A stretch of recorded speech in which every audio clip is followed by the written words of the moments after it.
In this video, we'll be taking a look at two NFL games happening on October 29, 2023, and providing you with free team picks and total picks for each one of those games, so 4 picks in total. Welcome back to Cash Out Sports. Let's dive right into it. Oh, and don't forget to subscribe and to click the bell icon to get notified as soon as these videos get released, so that you have more time to plan out your bets as we provide these videos on a daily basis. I can guarantee that you'll have all the important information that you'll need on these two NFL games after fully watching this video. One more thing before we start. If you would like to gain access to our best exclusive sports picks to take your journey to the next level, then check out our Patreon in the link down below, where we offer our best single picks, parlay picks, and much more. Now let's get started. Atlanta Falcons versus Tennessee Titans. In an upcoming NFL clash, the Atlanta Falcons and the Tennessee Titans will lock horns as they strive to define their identity for the season. The game will be hosted at Nissan Stadium. Surprisingly, the Atlanta Falcons currently sit atop the National Football Conference South with a 4-3 record, while the Tennessee Titans find themselves at the bottom of the American Football Conference South with a 2-4 record, desperately seeking to avoid a 3-game losing streak. Atlanta surged to the summit of the National Football Conference South after a recent victory over divisional rivals Tampa Bay, snapping an 8-game road losing streak. Despite facing some self-inflicted challenges such as quarterback Desmond Ridder's 3 fumbles and numerous defensive penalties, the Falcons emerged victorious. Ridder, in his second year as the starting quarterback, displayed efficiency by completing 9 of 25 passes for 250 yards. The Falcons' ground game also made a substantial contribution, amassing 156 rushing yards. The Falcons' offensive statistics reflect an average of 16 points and 341 total yards per game, with 216.7 passing yards and 124.3 rushing yards. Their conversion rate on third down attempts stands at 39.7%.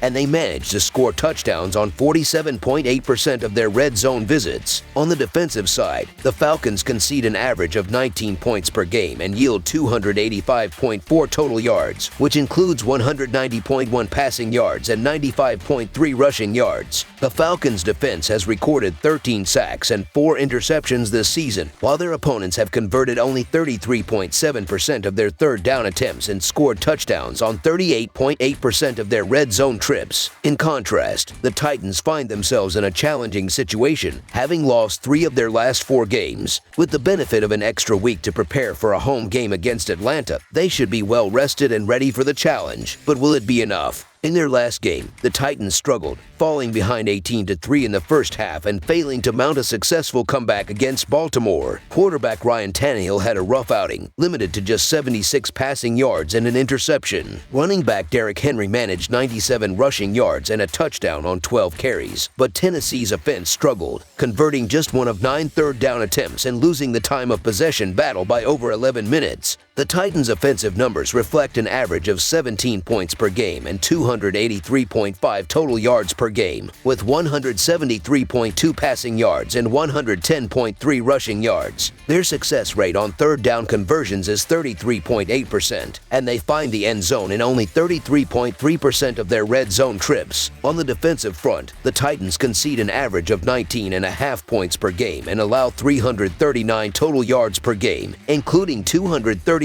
passing yards and 102 rushing yards. Their defense has accumulated 15 sacks and 2 interceptions this season, with opponents converting 40.7% of their third downs and scoring touchdowns on 30.4% of their red zone trips. The Falcons have enough firepower to move the football effectively against the Titans, who appear to be struggling. With Tannehill questionable to play and the Titans hesitant to designate either Malik Willis or Will Levis as the starter, Atlanta's 7th-ranked pass defense will pose a significant challenge for either quarterback. Additionally, the Falcons boast the 8th-ranked run defense, potentially impeding the Titans' ground game. Furthermore, Atlanta ranks among the top 5 in third down defense and red zone defense. Despite Ridder's issues with fumbles in the previous game, he displayed efficiency in passing the football. Facing the Titans' 22nd-ranked pass defense, he should have ample opportunities to capitalize on their weaknesses. The Falcons' ground game is likely to provide additional support, helping sustain drives against the Titans' 19th-ranked third down defense. So the Atlanta Falcons to win and cover the spread as favorites is our full game side pick. Without Tannehill, the Titans may find themselves overly reliant on a one-dimensional offensive approach. The Falcons, who possess a strong defense against both the run and the pass, are known for being challenging to move the football against on third down and in the red zone. The Titans haven't secured a victory without a substantial passing performance from Tannehill, and it's doubtful whether the two-quarterback strategy will be successful on Sunday. Derrick Henry's talent may go to waste in this underperforming Tennessee team. And even if the Titans manage to reach the red zone, they may have to settle for field goals. Although Atlanta's defense is commendable, their offense has been inconsistent. With uncertainty surrounding Robinson's availability and Ritter's struggles, the Falcons may struggle to perform optimally despite having talented playmakers. As both teams are expected to rely heavily on their running games, this game may turn into a defensive battle. The projected total is relatively low, but the teams have yet to demonstrate consistent high-scoring abilities, averaging around 20 points or less per game. Under the projected total is our full game total pick.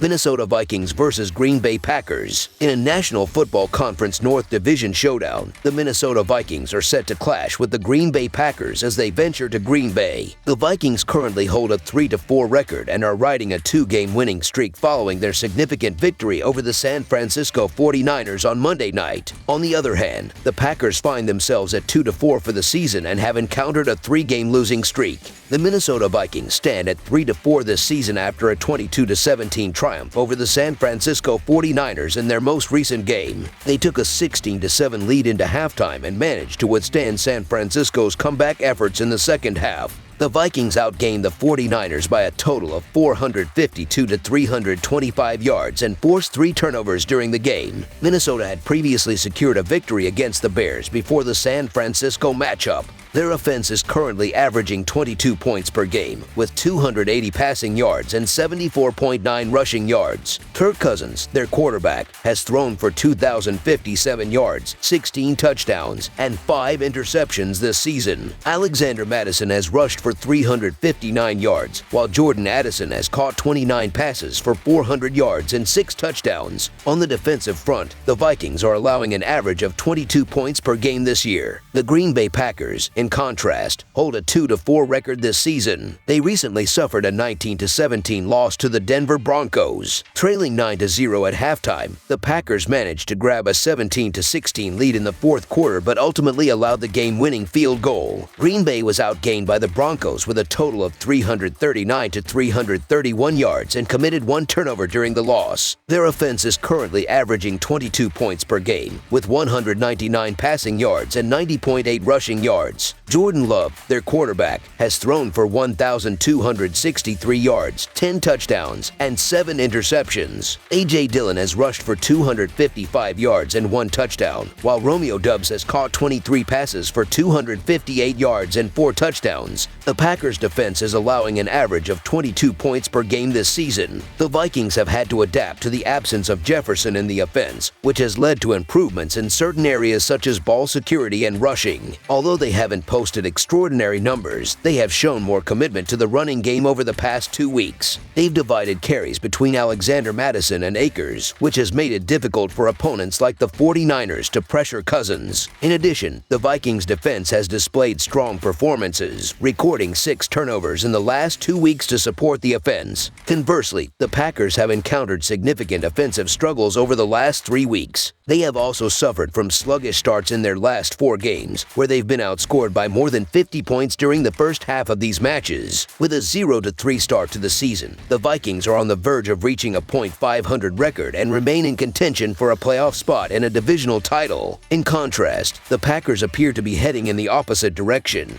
and there are already speculations about the possibility of benching the young quarterback, Love. Injuries to the offensive line, running back Aaron Jones, and now tight end Luke Musgrave have further hampered the Packers' offense. The betting line for this game raises questions, as the Minnesota Vikings displayed a strong performance against the San Francisco 49ers, while the Green Bay Packers have struggled offensively. Jordan Love has a 2-5 record as a starting quarterback in his career, and the Packers' offense is likely to face difficulties. Green Bay has faced difficulty moving the football, with scores of 20 or fewer points in their last 4 games, whereas the Minnesota Vikings have demonstrated consistency even as they await the return return of Justin Jefferson. The Vikings' injury report for this game will be crucial, as they sustained injuries during their Monday night game and now have a shorter week to recover. Nonetheless, the Vikings are likely the more talented team in this scenario, and they seem to be finding their rhythm with recent wins over the Bears and 49ers. The Green Bay Packers have lost 3 consecutive games, their defense ranks 30th against the run, and their offense struggles to advance the ball. The Vikings are unlikely to show much sympathy for their opponents this week and should secure their 3rd consecutive victory, so the Minnesota Vikings to win and cover the spread as favorites is our full game side pick.